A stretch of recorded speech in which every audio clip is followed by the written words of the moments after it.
Bonjour, bienvenue sur la chaîne d'El Viajero. Aujourd'hui, je vais parler de Claviculaar et de son passage en France, notamment avec sa drague de rue. Avant de commencer, n'hésitez pas à vous abonner à ma chaîne et à liker cette vidéo. Ça m'aidera évidemment à créer plus de contenu sur la drague, les femmes et partout dans le monde. Évidemment, j'essaie de parler de tout ce que je sais avec justement une connaissance du terrain non fantasmée et bien réelle, comme vous le savez. Donc, voilà, il y a quelques semaines, quelques réactions par rapport au passage de Claviculaar en en France, notamment à Paris. Vous connaissez Claviculaar, il passe pour une figure du masculinisme pour jeunes hommes. Il a environ 20 ans. On peut considérer comme un Tchad, donc plutôt comme un homme avec un physique favorable, avantageux. Donc son passage à Paris a fait réagir car il a cherché à s'illustrer comme dragueur de rue, comme tombeur de femmes, non plus dans des contextes de boîte de nuit à domicile, mais dans un contexte diurne, donc de journée, dans un contexte qui est différent du sien, dans un pays différent. Donc, de manière générale, la presse est plutôt réjouie de l'échec de drague de Claviculaar dans les rues de la capitale française. Mais alors, est-ce qu'il faut joindre la meute et crier avec les loups et critiquer Claviculaar pour son initiative de tentative de drague de rue? Alors, avant toute chose, Claviculaar, je ne le connaissais pas avant cette vidéo. J'avais vaguement entendu parler de lui, mais c'est vrai que moi, le mouvement masculiniste ne m'intéresse pas forcément, parce qu'après, il y a plusieurs degrés de masculinisme. Il y a du masculinisme extrême, du masculinisme modéré, du masculinisme léger.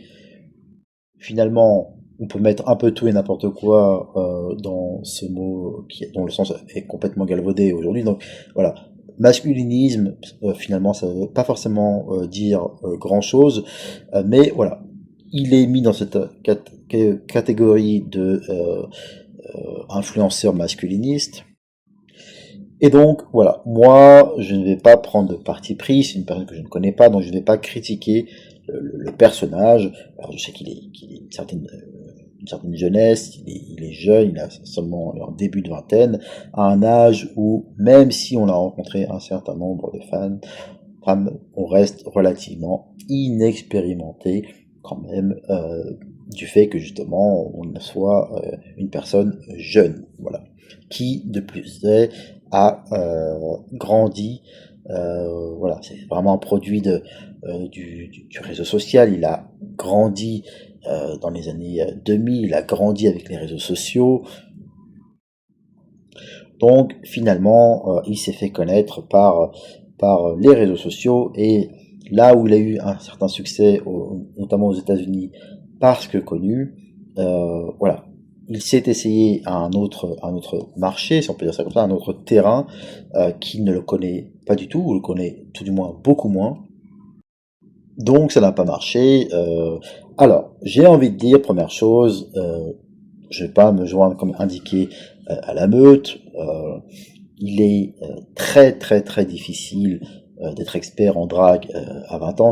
À ma connaissance, il n'y a pas de dragueur de rue expérimenté à 20 ans. C'est quand même une activité qui, en général, quand c'est plus ou moins professionnel, quand c'est une activité de loisir exercée au quotidien, elle est très rarement le fait de jeunes hommes de début de vingtaine, premièrement.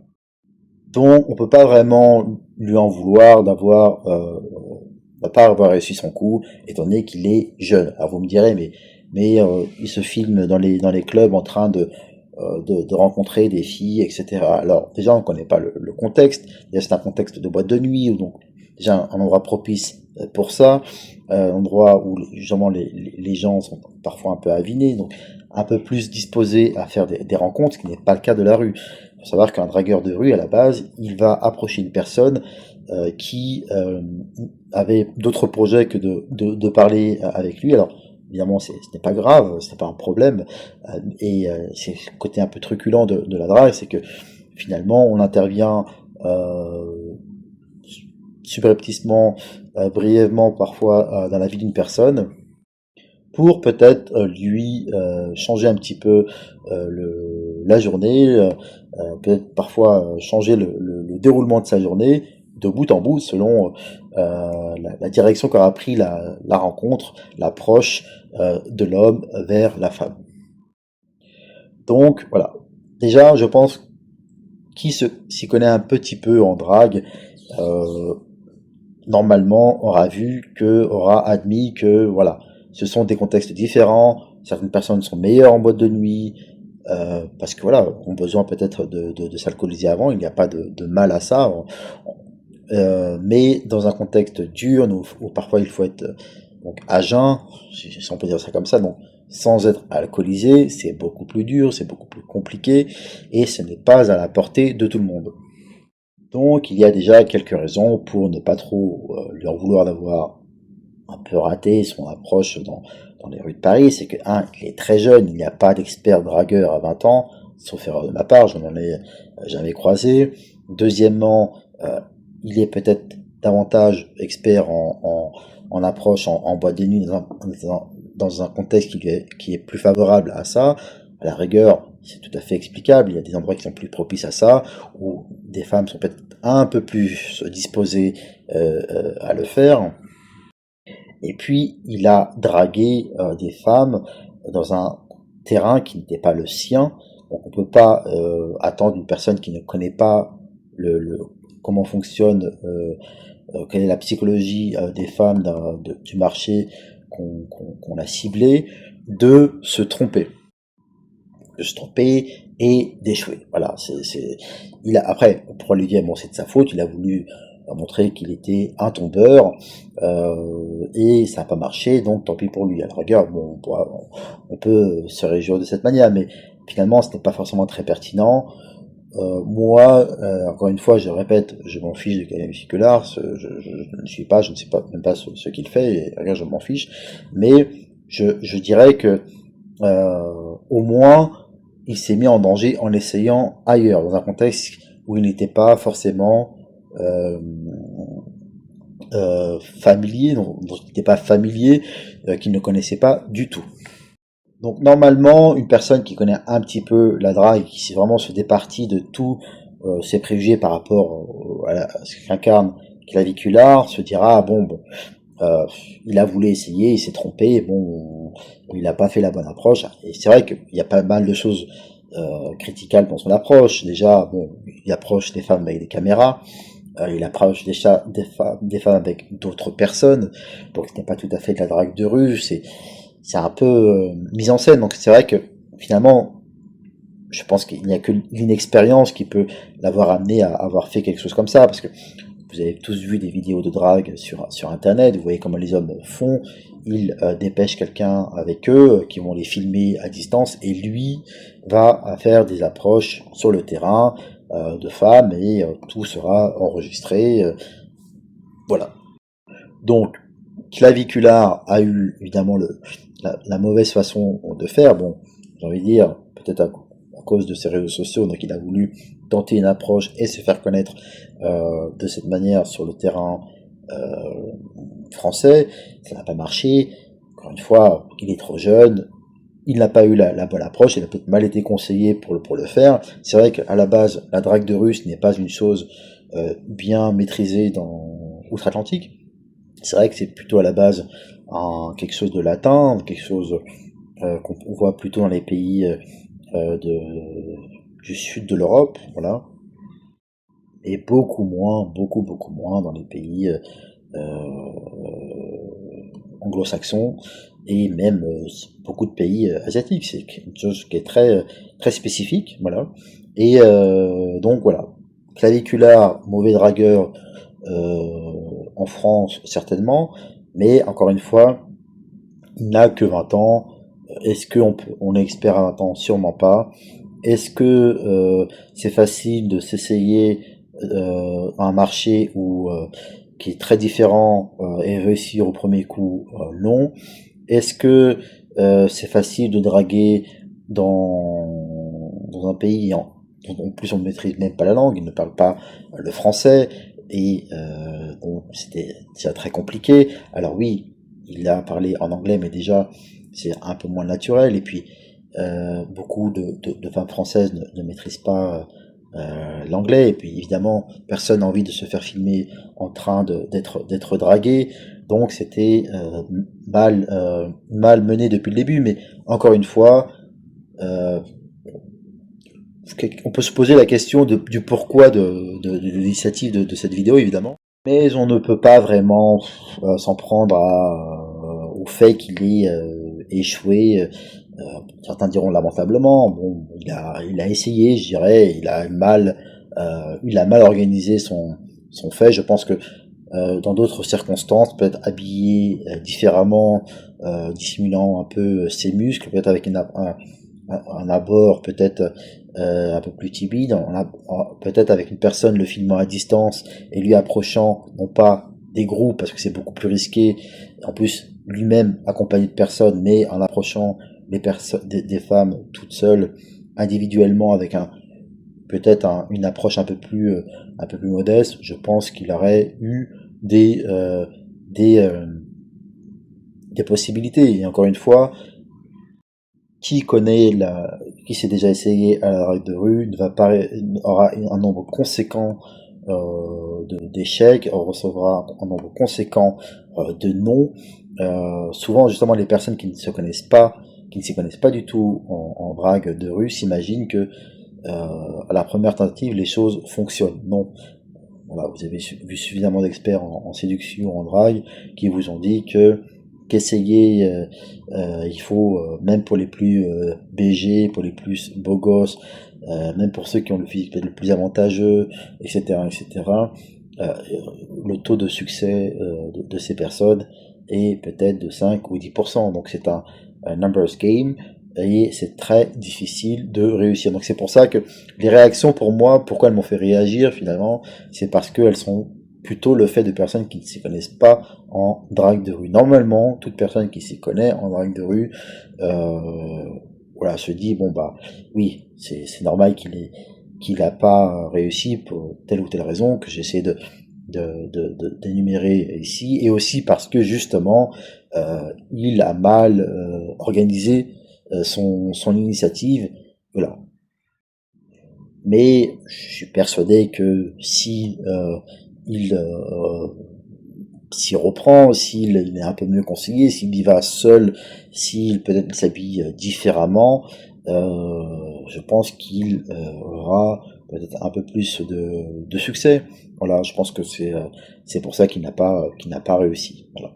Et puis il n'est pas donné à tout le monde aussi d'être expert partout. Certains se sentent beaucoup plus confortables dans la drague de rue, voilà, parce qu'il y a un côté un peu confidentiel quelque part aussi, même si on approche des personnes parfois en public, mais il y a ce côté one-one, donc qui est d'ailleurs assez rassurant quelque part. Quand on approche une personne et que finalement la décision lui revient à elle de choisir de nous accompagner boire un café, et plus si affinité, voilà. Alors que quand on aborde dans un contexte de boîte de nuit, c'est un contexte, je pense, beaucoup plus compliqué, parce que quand même la personne qu'on cible est intéressée, finalement la décision finale ne lui revient pas forcément à elle, parce qu'elle sera peut-être entourée de ses amis qui auront leur mot à dire, qui vont l'influencer, et les meilleurs choix que peuvent faire certaines personnes, hommes ou femmes, seront faits à la rigueur quand elles auront pris leur décision elles-mêmes sans l'influence d'autres personnes. Et c'est vrai qu'on est dans un contexte aussi beaucoup plus compliqué dans les boîtes de nuit, parce que voilà, il y a aussi l'autre personne qui est intéressée par elle, l'autre personne qu'elle a peut-être pas forcément envie de vexer si elle part avec vous, même si elle a envie, pas partir ou si elle prend votre numéro, mais et que c'est vu par l'autre personne, elle n'a pas envie de vexer l'autre personne, donc elle se dira bon bah je ne vais pas je veux froisser personne, donc je vais tout simplement donner aucun intérêt à l'un et à l'autre. Là, c'est sa façon d'arbitrer, là qui n'est pas forcément mauvaise parce qu'elle part d'une bonne intention. Elle a pas envie de vexer une autre personne qu'elle aussi considère comme un bon candidat. Et dans ces contextes-là, c'est parfois difficile de trancher pour elle.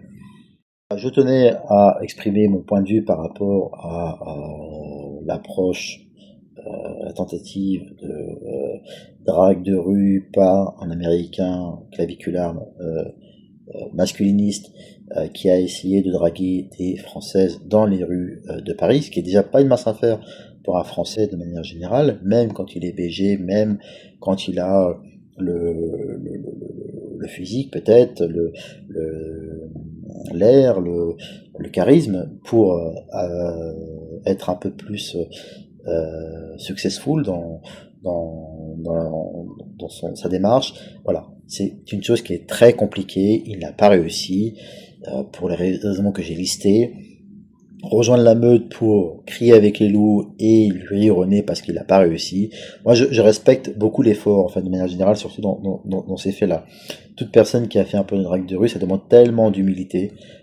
Accepter le rejet, non pas une fois, non pas trois fois, non pas quatre fois, mais des dizaines et des dizaines et des dizaines de fois avant d'arriver à la bonne. Alors, évidemment, les personnes qui utilisent l'application ne peuvent pas comprendre ça parce qu'ils ont l'assistance d'une d'une intelligence artificielle pour aller vite, pour rencontrer une personne, ce qui amène les gens aujourd'hui à rencontrer beaucoup de personnes, à consommer finalement et ne jamais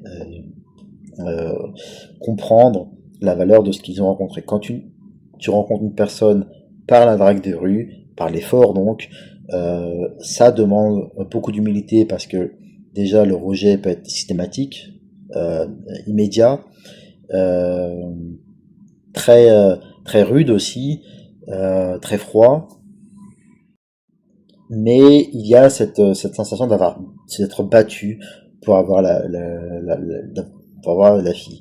Et donc c'est pour ça, alors que quand on utilise l'application, finalement, il y a tellement d'assistance, et c'est pour ça que voilà, hein, tellement de personnes ont rencontré facilement des personnes dans les applications, des personnes de qualité, mais je dis bon bah, puisque j'ai rencontré cette personne, cet homme ou cette femme tellement facilement, bah voilà, je peux trouver sûrement mieux au prochain swipe, et ce qui est évidemment un problème. Alors que finalement, quand tu utilises la drague de rue, déjà c'est très original de le faire de cette manière.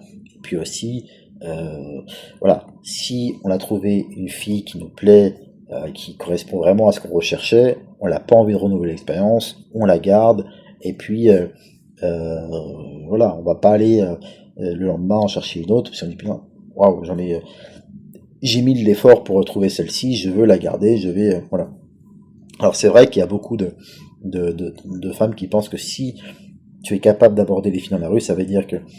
En fait, c'est vrai qu'il y a un côté sûr de soi qui les trouble. Elle se dit, mais si il fait ça comme ça avec les femmes, ça veut dire qu'il doit crouler sous les femmes, il doit avoir des centaines et des centaines de femmes. Et en fait, c'est totalement faux.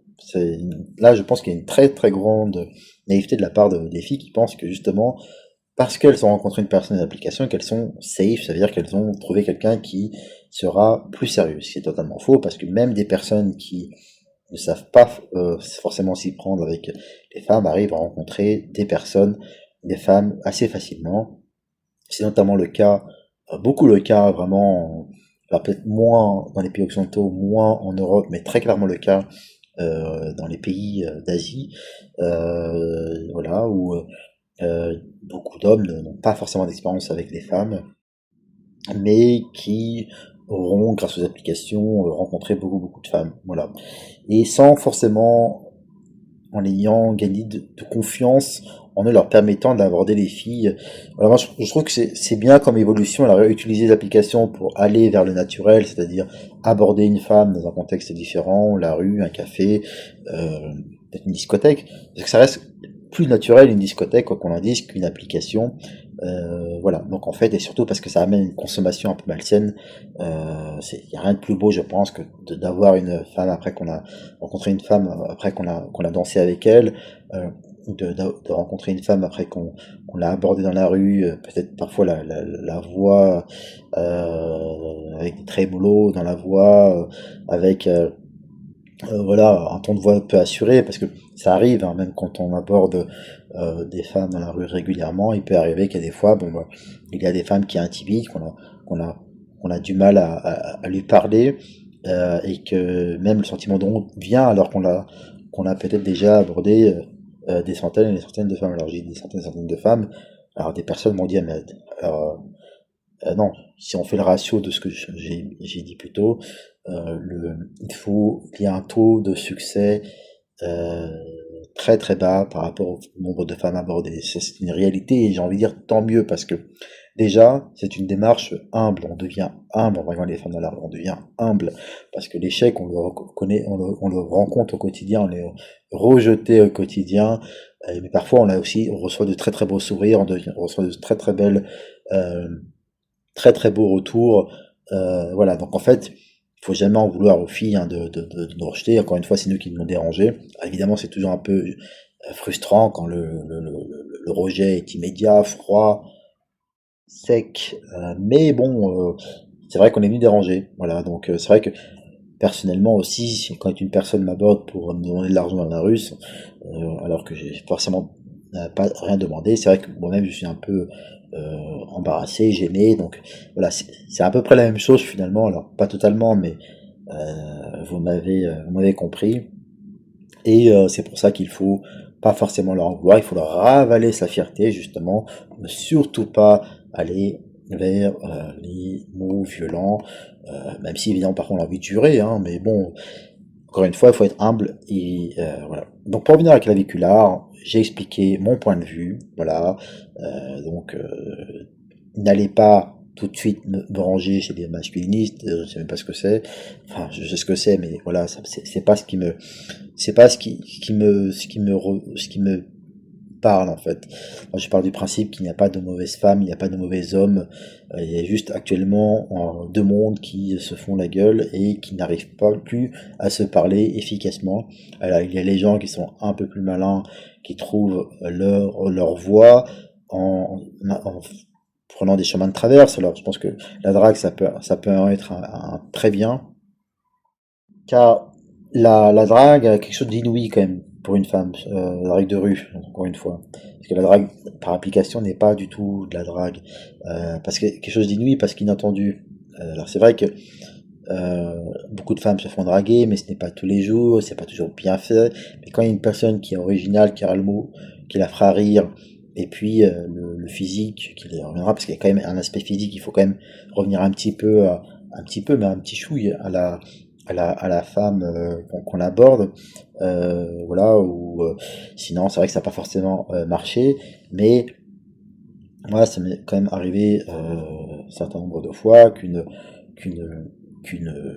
femme me réponde, se trouve heureuse d'avoir été abordée, qu'il y ait eu des choses après ou non, hein, mais en fait dans l'échange, dans la conversation, dans le café, dans la conversation autour d'un café qu'on a pu avoir, et ben saluer l'initiative, saluer l'approche et d'avoir finalement passé un bon moment avec la personne, même si c'est un moment a été très court, voilà, d'une dizaine de secondes, peut-être une dizaine de minutes, ou peut-être d'une heure ou deux si le café a été pris. Voilà, mais parfois c'est vrai qu'il y a plus en affinité, mais voilà, peut-être ça ne marche pas forcément pour X raisons, hein. Peut-être que la personne est de passage. Bon, bah voilà, les flings, ça existe, on va pas le nier. Donc, la personne a envie de rencontrer une personne sur le moment, mais pas forcément envie de poursuivre la relation après, etc., etc. Voilà. Donc j'espère que ça t'a plu. Je voulais parler de Clavicula et de sa tentative de drague dans les rues de Paris.